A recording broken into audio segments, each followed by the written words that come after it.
Ya, terima kasih Anda masih bergabung sama kami, pemirsa, dan kini kita simak data penutupan dari bursa global dari Amerika Serikat atau Wall Street yang tertekan pada perdagangan di hari Selasa dengan Nasdaq yang melemah tajam, terbebani aksi jual saham semikonduktor setelah investor mulai meragukan keberlanjutan rally sektor kecerdasan buatan yang selama ini menjadi motor utama penguatan. Data selengkapnya dapat Anda saksikan di layar televisi untuk penutupan perdagangan di hari Selasa, S&P 500 yang ditutup turun 0,45% di level 7.503, Nasdaq Composite yang merosot 1,16% ke 25.818 dan Dow Jones Industrial Average yang melemah 0,25% ke level 52.925. Dan berikutnya adalah penutupan dari bursa utama Eropa, pemirsa. Bursa saham Eropa yang tertekan. Aksi jual global di sektor teknologi yang memikul ataupun memukul saham chip di saat yang sama, investor mencermati perkembangan konferensi tingkat tinggi NATO untuk mengidentifikasi sektor yang berpotensi diuntungkan dari peningkatan belanja pertahanan negara-negara anggota. Stock 600 ditutup turun 0,65% ke level 646,29.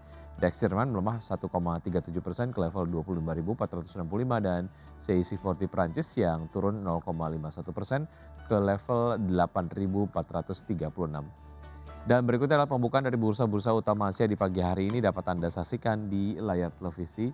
Bursa untuk Nikkei 225 dibuka menguat 0,01%, STI Singapura melemah 0,13%, Kospi Korea dibuka menguat 0,1%, dan Hang Seng Hong Kong dibuka menguat 1,38%. Dan berikutnya adalah saham-saham pilihan di pagi hari ini dari Pak Chandra, bisa dapat juga Anda saksikan di layar televisi. Ya, di antaranya adalah ada Astra Internasional dengan support di 4930, resistance di 5000 dengan rekomendasi buy. ISAT dengan support di 1880, resistance di 1915. United Tractors dengan support di 23.900 dan resistance di 24.200. Kemudian juga ada Wi-Fi dengan support di 1720 dan resistance di 1750. Seluruh saham direkomendasikan buy. Pak Chandra, kita langsung ke saham-saham yang Anda rekomendasikan di pagi hari ini. Ada Astra Internasional. Sebenarnya apa sebetulnya dari analisis Anda? Kalau Astra kita lihat dari membaiknya sebenarnya penjualan mobil bulan Mei kalau nggak salah ya. Jadi memang ada sedikit recovery di situ. Memang mungkin tantangannya ada di harga BBM yang naik. Tapi Astra itu rasanya punya produk hibrid ya yang mungkin bisa didorong penjualannya. Jadi memang dari sisi sektor otomotif kita lihat ada sedikit positif momentum di situ. Oke, untuk masuk dengan term investasi pendek saja untuk Astra, Pak Chandra? Kelihatannya sih secara umum pendek semua ya, karena Oke, tekanan yang tadi kita bicarakan masih ada. baik. Secara valuasi sebetulnya untuk Astra Internasional sendiri masih termasuk murah kah? Atau walaupun kemudian masih Cukup premium? sebenarnya secara general, tingkat valuasi dari harga, saham di Indonesia sih relatif murah ya, karena Hmm, kan koreksi yang cukup dalam ya. ya. Tapi karena itu memang dipaksa oleh flow asing yang, sedikit banyak masih keluar, Ya. dan masih menggantungnya, isu dari MSCI. Baik, dari Astra Internasional kita ke Indosat, Pak Chandra silakan. Indosat ini mungkin spesifiknya ada di penyelesaian, penjualan atau pembentukan infrastruktur fiber ya. Jadi mereka Mhm. closing, transaksi, baru akhir bulan lalu kalau nggak salah, jadi harusnya memang, sesuai dengan, eee eee program daripada Indosat bahwa mereka, melakukan fiberisasi itu di GV yang terpisah ya. Jadi membuat, pergerakan daripada, Indosat menjadi relatif lebih efisien dan lincah ya. Jadi mungkin itu memberikan, positif momentum terhadap Indosat. Oke, yang menarik, dari Indosat dibandingkan dengan Excel ataupun mungkin emiten, komunikasi lainnya Pak Chandra? Sebenarnya plus minus hampir mirip ya, cuman Mhm. karena mereka kemarin menyelesaikan, spin off daripada fiber assets, mungkin sedikit agak menjadi sedikit berbeda, tapi sebenarnya secara garis umum sih, 3 telcos ini pada dasarnya melakukan spin off daripada fiber dan konsentrasi tetap di, wireless, pengembangan daripada network. Baik, dari ISAT kita ke United Tractors, Pak Chandra silakan. United Tractors yang kita lihat positif ini adalah berkembalinya operasi daripada Agincourt yang merupakan pertambangan emas daripada United Tractor. Sebenarnya ini isu sebelumnya adalah izin pertambangan yang tertahan karena dianggap mengakibatkan banjir di Sumatera Utara, cuman itu kelihatan di-clear out dan kalau kita lihat daripada monthly production itu udah di 8.000 kilo ons dari tadinya hanya 1.000. Harusnya mungkin gradually production volume bisa balik ke di kisaran 10 sampai 12.000 per bulan. Baik, dari United Tractors kita ke Wi-Fi. Wi-Fi ini mungkin interesting pada saat mereka kick off internet rakyat.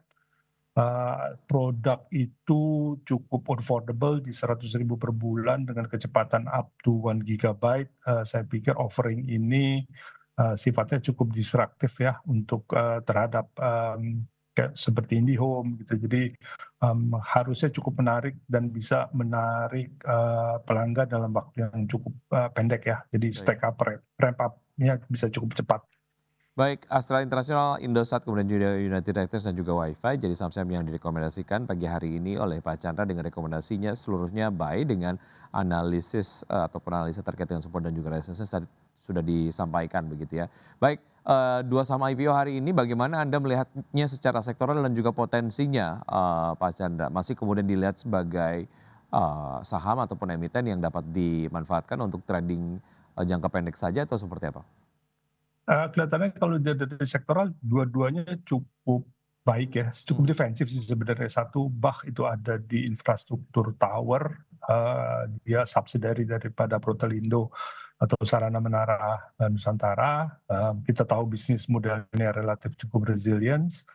Yang tadi satu, si Esa Mandiri itu dia ada di sektor kesehatan, sangat link dengan penyediaan service maupun alat-alat ke rumah sakit, sehingga memang di sektor kesehatan kita tahu resiliensinya cukup tinggi. Jadi memang kelihatannya dari sisi sektor positif, cuman market wise mungkin karena isu-isu tadi mungkin lebih pas untuk trading jangka pendek. Baik, sebetulnya masih banyak pertanyaan atau beberapa pertanyaan yang saya ingin sampaikan kepada Pak Chandra, tapi kemudian waktu kita terbatas. Pak Chandra, terima kasih sudah bergabung sama kami di Market Buzz. Sehat selalu Pak Chandra, sampai jumpa. Ya, terima kasih, selamat pagi. PT Nusa Tama Berkah Tbk berencana untuk menghimpun dana hingga 500 miliar rupiah melalui aksi rights issue. Ya, dana hasil aksi korporasi tersebut akan difokuskan untuk memperkuat permodalan anak usaha, ekspansi fasilitas manufaktur, pengembangan bisnis kendaraan listrik, hingga akuisisi perusahaan jasa pertambangan. Manajemen perseroan menjelaskan porsi terbesar dana rights issue yakni 40% atau sekitar 200 miliar rupiah akan disalurkan sebagai tambahan modal kepada PT Pilar Pratama Dinamika, anak usaha yang bergerak di bidang perdagangan, alat berat, dan suku cadang. Selain itu perseroan mengalokasikan 6% atau sekitar 30 miliar rupiah untuk pengembangan fasilitas assembling plant guna meningkatkan kapasitas produksi dan kemampuan manufaktur. Selanjutnya sekitar 16% dari atau 80 miliar rupiah dari dana right issue akan digunakan untuk mempercepat pengembangan bisnis kendaraan listrik. Sementara itu sisanya sekitar 10% atau 50 miliar akan dimanfaatkan untuk mengakuisisi perusahaan yang bergerak di bidang jasa pertambangan.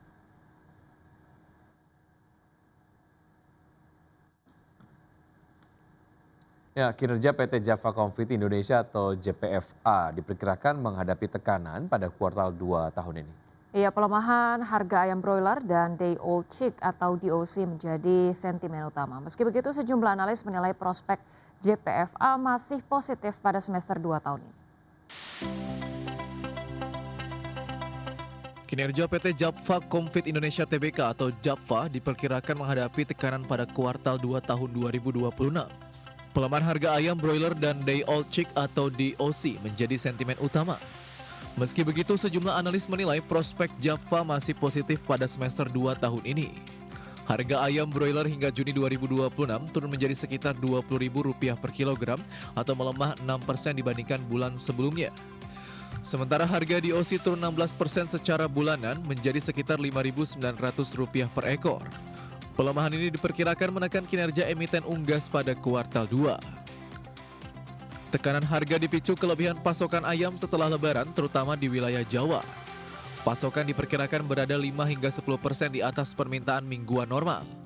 Kondisi ini diprediksi masih berlanjut hingga kuartal 3 meski pemerintah telah mengurangi pasokan DOC dan menerapkan harga jual ayam hidup Rp19.500 per kilogram di tingkat peternak.